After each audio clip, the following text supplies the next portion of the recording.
এই কাছে এসে তো ধোয়া, আমার পাশে এসো, দাঁড়াও,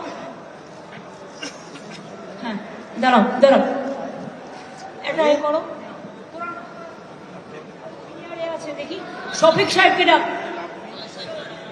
হ্যাঁ তুমি এসো, আসুন আস্তে আস্তে সবাইকে না, দাঁড়ান একসাথে থাকুন। আচ্ছা শিখে এসো, আচ্ছা আচ্ছা আপনি এখানে আসুন, যাও আপনিও পাশে যান। তোমার সাহেব ওখানে জায়গা দিই, বাদিকে জায়গা দিই, জায়গা দিই।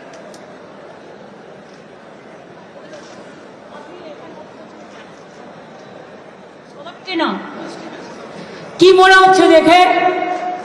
হিন্দু মুসলিম শিখ ইসাই আপস মে রহনা ভাই ভাই। মনে রাখবেন আমরা কেউ একা নই। আমার একটা আঙুল যদি হিন্দু হয়, আর একটা আঙুল মুসলমান, আর একটা আঙুল শিখ, আর একটা আঙুল ইসাই, আর একটা আঙুল জৈন। মনে রাখবেন হিন্দু মুসলিম শিখ ईसाई आपस में रहना भाई भाई। हिंदुस्तान यही है, हिंदुस्तान को एकता हमारा गौरव है। I will again appeal to Narendra Modi ji, under your prime ministership, don't allow any atrocious terrible to any community through your home minister. Please see what your home minister is doing through some agencies, and he is a planner. He wants to change the game. He cannot change the unity of India. He cannot change the India,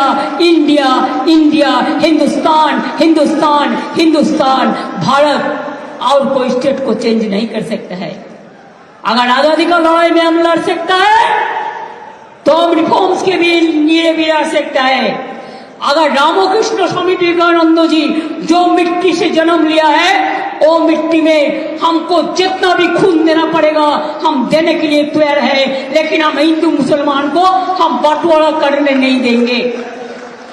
और हिंदू भाई बोनेদের কাছে আমার একটাই অনুরোধ থাকবে, please বুঝুন, এটা BJP ভড়কাচ্ছে, আপনারা ভড়কাবেন না। আজকে যদি আপনার সম্পত্তি কেড়ে নিত, আপনার গায়ে জ্বালা ধরতো। ওদের গায়ে জ্বালা ধরেছে, ওরা দুঃখে আছে, তা সত্ত্বেও আমরা মনে করি আইনটা ভুল। সেটা ওরা কোর্টেও চ্যালেঞ্জ হয়েছে, এবং ওরা যাক প্রধানমন্ত্রীকে রিকোয়েস্ট করুক, ওরা যাক রাষ্ট্রপতিকে দেখা করুক।